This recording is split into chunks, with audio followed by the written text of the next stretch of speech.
switch back to English, and as we normally do here, we will collect 3 questions, very concise questions at a time. I think we'll have time for 2 rounds of 3 questions each. Starting with Calabi here, Juan there, and Lucia. All right, no, you do. Do it again. Make it again. Yeah, I can remember it. I'll help you out. Okay, then. please. Então, vou fazer 2, mas numa But do só. it in English. Okay, please. I'll do that. I'll behave. Can you clarify or specify on your list of of new governance rules what you mean by mature projects? And if you can give us a flavor in your new governance, I felt you missed clarifying to us what's going to be the dynamics between the regulatory agency, the ministry, and this secretaria led by Moreira Franco. So who has authority to decide what in the process? All right, Calabi. Okay. Many questions. 2. No, just one. 2. One for James Stewart. There might be a bias in terms of assessing the market. You mentioned prices are very high, and yet the organization is incomplete, at least, let's say. And yet, if you consider Chinese mainly, they're entering fully, already acquiring in electric energy, very much interested in railways and so on. So there might be a bias in terms of I don't know if I can call the old European technology, let's say, vis-à-vis the new scales that you observe in Chinese markets. This is a question regarding the point to Marcelo, the question is one that you skipped the last part of page 3 of your presentation, namely the question between the regulation by regulatory agencies regarding processes and their role as state agencies, therefore beyond governance and so on, and the role of the secretary in which you work, the PPI project. Where, if you reduce the role for the regulatory agencies simply to follow-ups, auditing, and so on, the processes, how do you combine one secretary, which is a government institution, let's say, tied to this resolution, to decisions that are long-term for investments?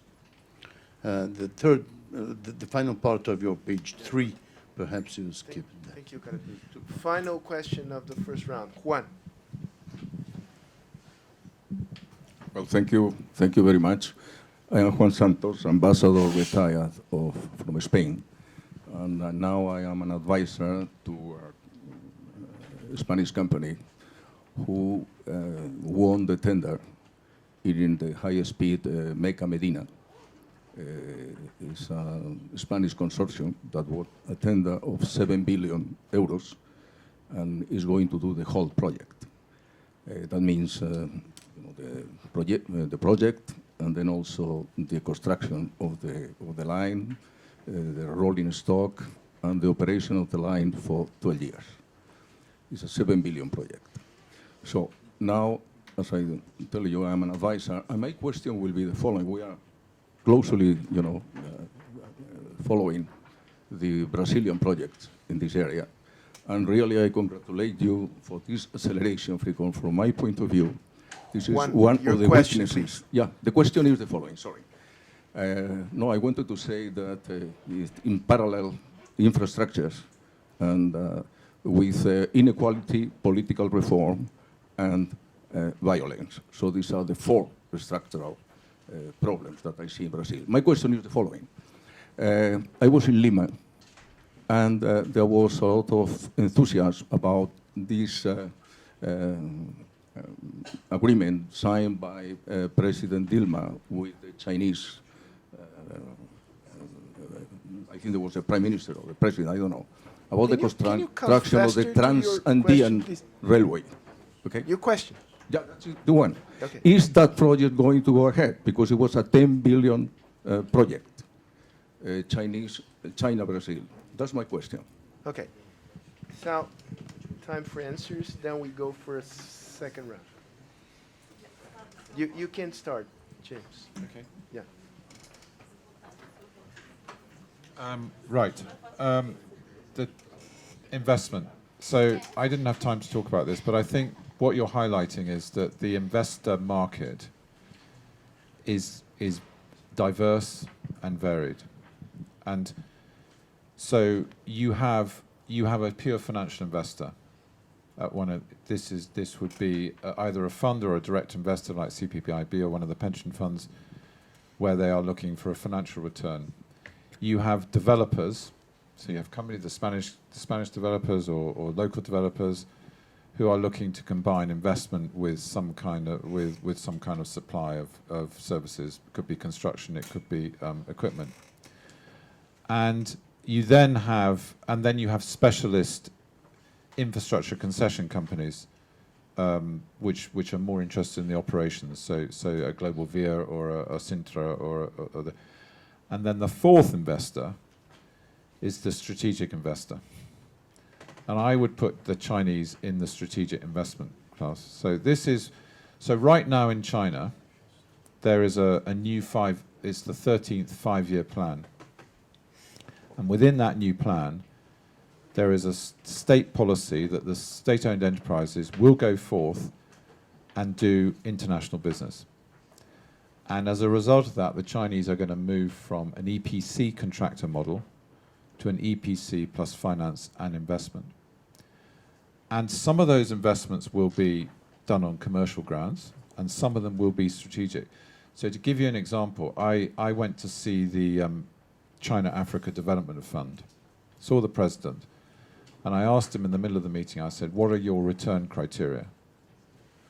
And he looked at me slightly blankly and said, we don't have return criteria. And that's what I mean about strategic investment. Do you want me to answer one of the other questions? Please feel free to do so I know this was asked to Marcelo, the second of your questions about who's responsible, who does what and who has the power. I think this is a complicated situation. And certainly my experience of Infrastructure UK and Partnerships UK, which I also work for, we were an advisory body. The power of decision-making lay with the departments. And talking to Marcelo, I think he will confirm that's still the case. Still the case. The same thing. That's what I mean by the ministries, right? But you know, or the and in some cases, if it's a sub-agency, it would be a combination of the sub-agency and the ruling ministry. So the question, and then of course you have the Ministry of Finance, which has a different kind of influence because generally they hold the money. So you have this complicated dance between where the accounting officer, the person responsible for the decision, is probably in the department. You have the Ministry of Finance seeking to influence things as much as they possibly can. There's an expression in the UK that the Treasury always seek to influence but never take responsibility. And then you have what I call the professional people, who are the professionals who are bringing infrastructure experience in terms of planning and implementation. And the big question is, what power does that professional body, what power will PPI do? So if they see a department, a ministry, doing something that they shouldn't be doing, adopting bad practice, do they have the power to stop it? And that was always my challenge. And in my case, we got power through the Treasury. So we were most closely aligned with the Treasury. So if a ministry was, in our view, doing the wrong thing, we would go to the Treasury and get them to intervene. You didn't get it through a legislative. No. No. You got it through negotiation and happening to have the same view. Yeah. Because I would say, I don't know the exact situation here, but I would say politically around the world, power remains with the ministries.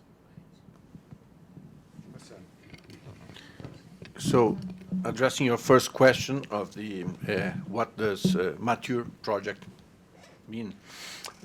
Basically, we had in the past some projects that were, especially in the PAC and PO ones, they were not much more than PowerPoint presentations. So we'd like to have more well-structured projects. And in terms of knowing the demand, having the engineering project in place, and working on the environmental feasibility of those projects. So that's what we mean by having a more mature project. We do not refer to executive project, because in some cases the concessionaire is the one who will develop it, but as close to it that we can get, and it depends on the infrastructure piece that we are talking. That's what we would like to have. In which regards and I believe that there are very similar questions from Calabi and yours about the roles of regulatory agencies and the ministries and the PPI itself. So the PPI is the new part in this equation. Let me first mention to you that in this recent past, regulatory agencies, they were constrained in their acts by the federal government, by the president, because many directors were not appointed in time, so that they have no quorum to decide in some agencies. They had their financial autonomy restrained also. They had to even ask for approval to send a technician, take some course abroad. And even though they had the budget, they could not use it. So that's the way many decisions were not in practice taken by the regulatory agencies, and they use it to ask for advice from the government. In a long-term contract, the way we see is we need an entity of the state to take care of the relationship and the balance between the granting power, which is the government, the concessionaire, and the users. And that's the role of the regulatory agencies. They should be this neutral entity. They had their staff hired through a public contest. They have people in the long term, technicians, and that's the role they should take. In the monitoring the contract, fiscalizing if the concessionaire is performing what was in the contract, dealing with the rebalancing, because we have in a long-term contract we have this need to have from time to time the rebalancing. But the entity that decides on which projects we will move forward, at which price we are going to auction it, that's the government. They were elected for that, not the PPI. When I say the government, then we have first, because PPI ministers, they are both part of the government. But it will be that board that you created? Then, let me explain. Yeah. We have the ministries proposing the projects. They will assess the projects that they would like to do. They will propose. Then the PPI board is the one to agree, because in the board we have Minister of Finance, we have BNDES, Banco do Brasil, we have the Minister of Environment, we have not only the sector ministers, but also a broader group of areas in the government, and then they decide, okay, let's do this. So we have both players, the ministries and the PPI board, taking the government decision on that, and the regulatory agencies working on the monitoring, rebalancing of the contract throughout its life. So that's the idea. Ex post. Ex post. Ex ante. Ex ante. No, ex post. Ex post. I'm not. No, Sorry, the agent. sorry. Oh, you were Sorry. about the agency. Calabi, I'm not saying that the regulatory agencies could not support in the design of the projects, in the design of the contract, etc. That's very important. They have previous experience with the other contracts in the past. What I'm saying is that the decision that we are going to auction this project, that is not a regulatory agency decision. That should be a government decision. Let me No, no. sorry, let me say something. No, no. Since, just, there are other people waiting, very concise one, right? Inviting for a concise answer. I can only be concise in Portuguese. No. No. First, obviously, very positive movements, very good PPI and so on. But I'm saying about the role, the prominent role the government has in the process, as very properly James Stewart mentioned and explained. And this is the role of state agencies and of the state itself, as set in the Constitution, planning, the role of planning, of a set agenda, as in the Constitution, PPA, pluriannual plan, therefore the LDO, orçamento, this is set in the Constitution through planning, through governmental planning.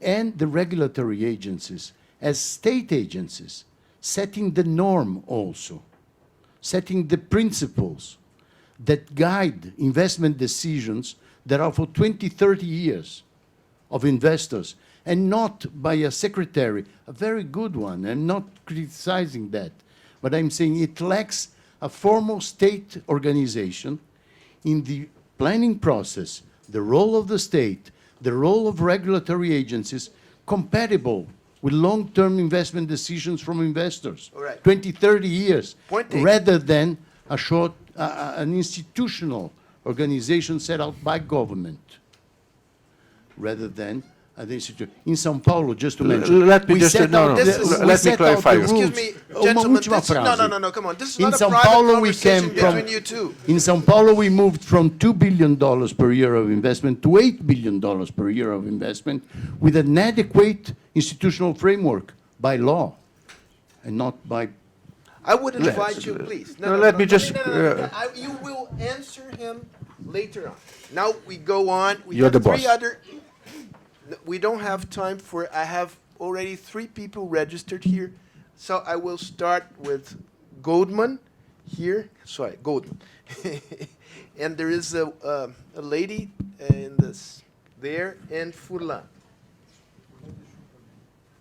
Montfort. This is what I call secondary market, right? Yeah. You bought his option, right? Okay. Goldman. Tentar tocar um pouco no quadro, pegar o quadro atual. É claro que se deram passos importantes, ter que remodelar ou refazer as agências, as instituições que tomam as decisões, que fazem a regulamentação, e tem que levar em conta que nós estamos vivendo, ainda vamos viver uma fase de transição ainda. Não estamos ainda como um governo constituído normalmente. Há um ponto fundamental, acho, da decisão política que foi tomada, que é a decisão política seguinte, que acho que é fundamental para você começar a atrair investidores. É dizer o seguinte: quem vai definir os preços, os custos disso não somos nós. Não é o governo que define. Quem vai definir é o mercado. Eu sempre dizia, não é possível você querer estabelecer ao investidor quanto ele vai ganhar. Você pode ter um número que você precisa ter numa licitação, você tem que ter um número, às vezes você tem que ter um número máximo, um número mínimo, valores desse tipo, que é para manter a licitação dentro dos limites aceitáveis. Porém, quanto vai ser o resultado da lucratividade, se vai ser X%, Y%, como é que vai ser? Isso é o mercado que tem que decidir. Ou seja, você vai ter que abrir as condições para que haja competição, para que isso possa, de fato, o resultante ser o melhor resultante para o Estado e para a sociedade. Então, bem, eu acho esse dado fundamental. O que me parece, pela exposição dos projetos que foram feitos aqui, ainda, desculpa a expressão, uma certa pobreza para o país, para as necessidades do país. Parece que nós estamos dando um primeiro passo muito lento, muito pequeno, em todas as áreas de infraestrutura que foram citadas aqui, são passos muito pequenos. Em 92, quando eu estava no Ministério, nós fizemos o primeiro projeto de concessão de 8.000 quilômetros de rodovias. Aqui não tem isso, né? Não tem nada disso. Dos quais licitamos 800 como plano piloto, que foi a Dutra, a Ponte Rio-Niterói, a Osório Porto Alegre, tudo isso daqui foram licitados. Mas depois não foi tocado mais nada. Depois ninguém fez mais nada. Só para terminar. O que eu quero dizer é o seguinte, eu já fui com o calado. me parece, perder todos os amigos. só para terminar. Me parece que essa estrutura montada, ela não é capaz de responder a esta grande demanda que esse país tem sobre a infraestrutura. A estrutura que foi montada com essa secretaria, com esses grupos, não é capaz de responder a essa demanda. É isso que me parece da exposição sua. Vamos dar oportunidade para você falar ali no fundo, por favor. Obrigada. Faço isso em português ou em inglês? Preferivelmente em inglês. Tá. So, well, thank you. I have a question for both panelists, actually. My name is Ana Cristina, and I work for the Nature Conservancy. In your view, or in your view about the market's view, how is climate change and inclusive growth taking place in the way that we are restructuring infrastructure development worldwide? I mean, you might have seen the new climate report. I mean, the world has 3 big challenges: reboosting investments in infrastructure, dealing with climate change, and making it inclusive. So how, in your view, in your market's view, as I said, how are we connecting these three pillars? And if I can make it more concrete to my Brazilian colleague, that speaks to planning. That speaks to sector and territorial planning. How can we pay for the costs of doing good planning in Brazil? So what are the experiences that we can draw upon to pay the costs of doing a good planning that will, as a consequence, help us to design better projects? And we would not be addressing only a Brazilian constraint. We would be addressing a global constraint. We have seen G20, the WEF, everyone saying that we need better projects. And chances are that we don't have good projects because we don't have good plans. Thank you. Thank you so much. Furlan, last one. Yeah, my name is Luis Furlan. I'm former Minister of Development, Industry and Trade. I was colleague of Minister Alastair Darling about 12 years ago. My question is, you mentioned about the government has supported all the infrastructure programs with a kind of insurance. We call in Brazil Fundo Garantidor or something like that. And you mentioned that the companies were very comfortable with that, and the losses with this system, I understood, were very small. Is that right? And the question goes to Marcelo. We are talking about Fundo Garantidor in the past 10 years or more. What is the situation today?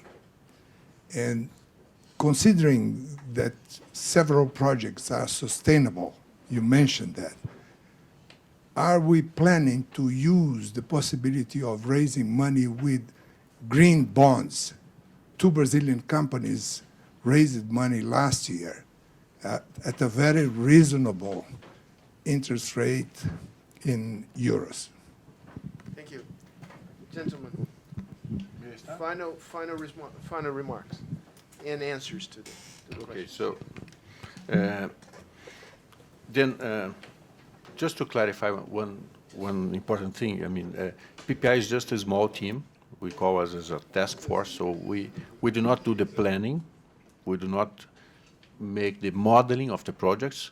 We try to coordinate the ones who are doing that. So we have 2 companies, EPL and EPE, Empresa de Planejamento Logístico, Empresa de Planejamento Energético, who are responsible to assess the demand needs and do the planning for the long term. They are state-owned companies. But we are not the ones who are doing the planning. But of course, we'll try to prevent some mistakes like auctioning an airport in Natal with no road to get to there. Okay? And then in terms of the number and the extent of the projects, Governor Goldman, the point is that this is not the whole package. This is just the first projects that we brought in 2 months of work there. There's more to come. But of course, contrary to the past, we don't want to pack many different projects and then present it as the future of infrastructure, and then nothing happens past 1-2 years. That goes straight to the point that James Stewart was raising. We have to deliver the projects.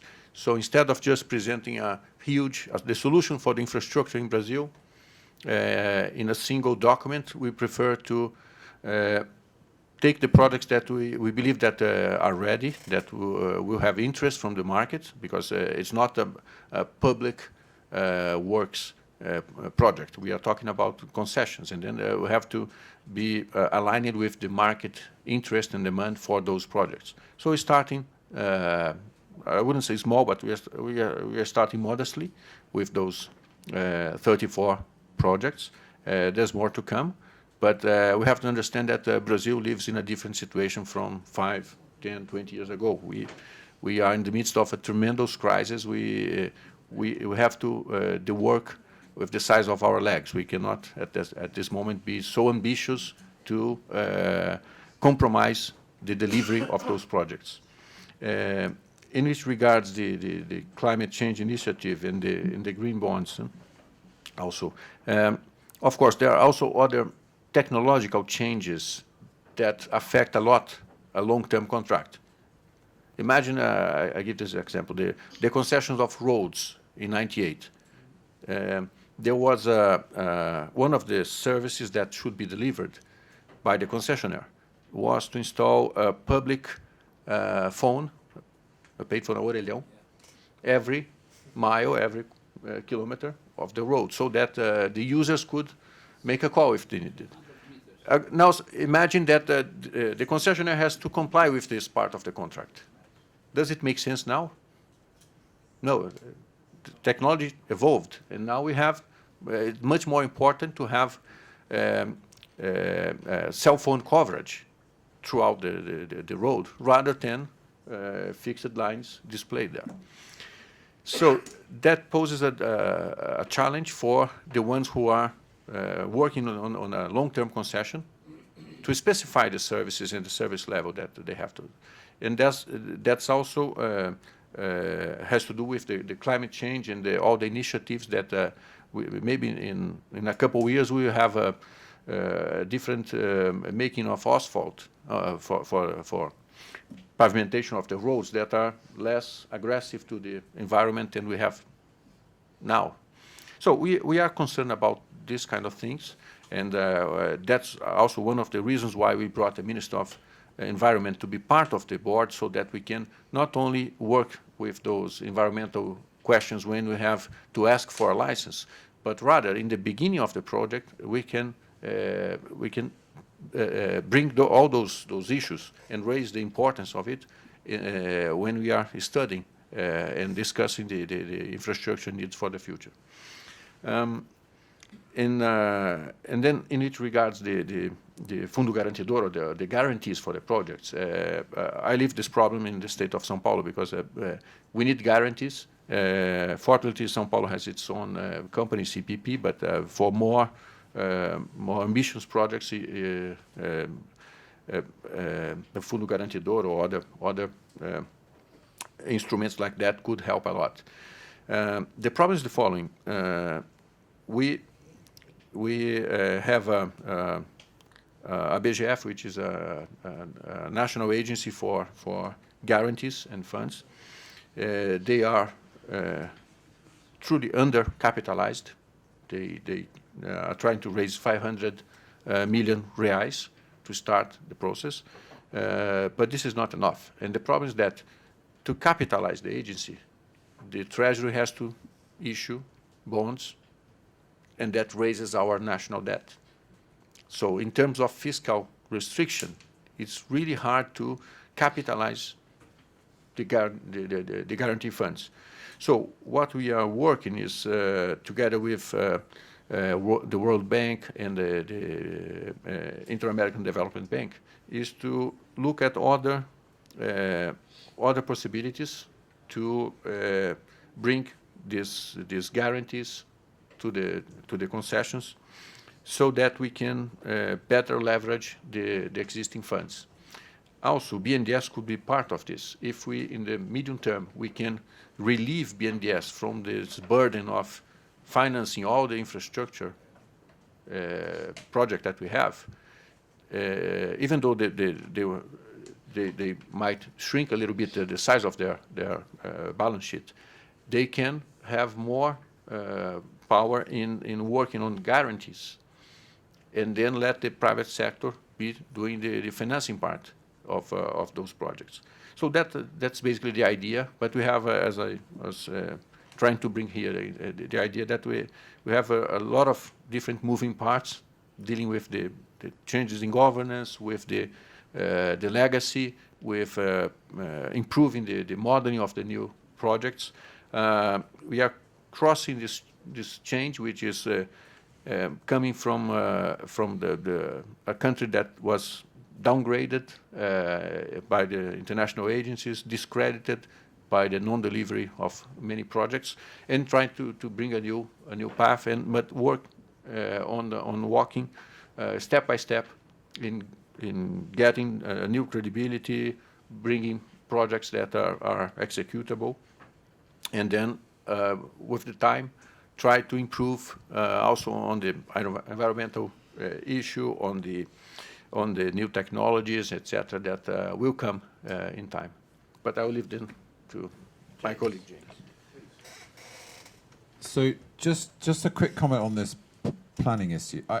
I think we should distinguish between two things, and I probably wasn't clear. One is that government has to decide which projects to do, has to set out a vision, preferably an infrastructure plan, and prioritize projects and decide which projects need to be done. There is another role, is once you've decided what projects you want to do, is how do they get implemented? And I personally believe one of the roles of the infrastructure, the Central Infrastructure Unit, which has professional skills, is to make sure that good practice is adopted across the delivery of the program. And where it isn't, to point it out and change it. Because the biggest delay for projects, in my experience, is when good practice isn't adopted. I just want one other comment about the plans. We talk about the 34 projects, but this is a country which has a federal, state, municipal system, and there's an enormous amount of activity going on at the state level. And I mean, I have trouble pronouncing Belo Horizonte, but I will say it slowly. It's understandable. Yeah, thank you. But I was there on 2 days ago, and we were talking about the schools program, and they also have a hospitals program. I mean, this is a big schools program. It's a $1 billion reais, and the hospitals will be equivalent sum. But around the states, there is going to be a lot of investment in infrastructure, and the international investment market will look at this program as a whole. They won't just look at the 34. They will look at Brazil as to what's available at a federal, state, and municipal level. And if the municipal projects or the state projects are done badly, that will have an impact on the federal 34. I know there are some state projects in there, but it's primarily federal. So one of the things that worries me is you have to spread this best practice and approach right across the whole program, because people will judge the whole program. Now, on the sustainability, the UN role that I have, one of the things we are looking at is how do you implement the SDGs, and particularly how do you implement them through infrastructure investment.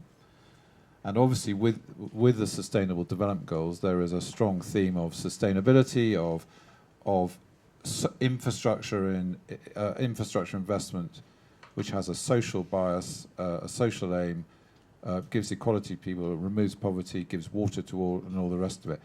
And I hope that the Sustainable Development Goals shift some of the priorities away from economic infrastructure, which has been the the main area where people have spent money over the last, particularly the last 5 to 10 years, and that more money starts to go into schools, housing, flood defence,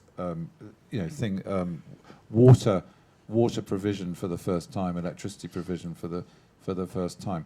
But to answer your specific question, where does sustainability lie? In my view, in not a very good place, because most tenders are evaluated on the basis of lowest cost. And most tenders have evaluation criteria which are which do not incentivize sustainable solutions. And the reason for that is because sustainable solutions tend to involve greater cost up front, but then offer savings and other savings outside the contract over time. So the way we have to address sustainability in infrastructure is we have to create tenders and evaluation criteria that incentivize the people responding to produce sustainable solutions rather than lowest cost solutions. Now, on the guarantees, lastly, the first, just to clarify, I said they haven't been used very much. Actually, the losses have been zero. So it was a use. But I will give you two examples of where the guarantee's been used in the UK, and they are different. The first was on the Mersey Gateway Bridge, which is a £500 million bridge in a tiny municipality. And the credit worthiness of the municipality was an issue. So the guarantee was used to credit enhance the credit of the municipality from here to AAA, which is the government guarantee. And as I say, the aim was to just take that risk out of the deal so it could happen and the £500 million could be raised. The other example is very different. The other example is the Battersea Power Station development. If anyone's been to London, or if anyone's a Pink Floyd fan, it was on the front of an album. But it's a massive development on the south bank of the river. It's an old power station which has not been used for 30 years, and it's been the biggest development site in London for that 30-year period. It's gone through a couple of investors' hands, and the reason why the investment has never happened is because it needs an extension to the metro. And Transport for London, the City Transport Authority, said, we will not invest in this line because we don't know where the cash flow is going to come from. And the developer was saying, we're not going to develop the site because we can't do it without a metro. So there was a standoff. And the government came in with the guarantee, and what they did is they guaranteed the future level of property tax income on that development. And it's the property tax income that goes to TfL to pay for the metro. And through a very simple use of a guarantee, which is a contingent liability on the balance sheet of the government, that deal has been unlocked. And if you go to that site, there are cranes and houses and apartments and real estate being built at a very fast rate. But I think you made a very important point, Marcelo. When you come to these guarantees, in the case of the UK, they went to the rating agencies and said, how much room is there within our balance sheet to guarantee things and maintain our AAA rating? And the answer was 40 billion. So this is not a funded guarantee entity. It's a liability on the government's balance sheet, unfunded. No money at all. And most of the guarantees are off balance sheet, so contingent. Some are on, but most of them are off.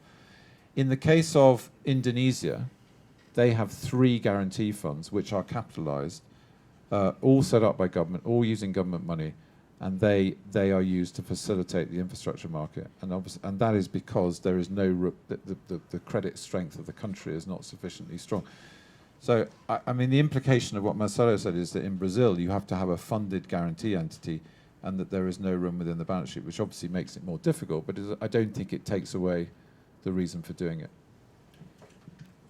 Gentlemen, thank you so much for these excellent presentations. I would propose that we reconvene in a year, 1 year from now, to take stock of how this program has evolved and the trends in the global market. Thank you so much.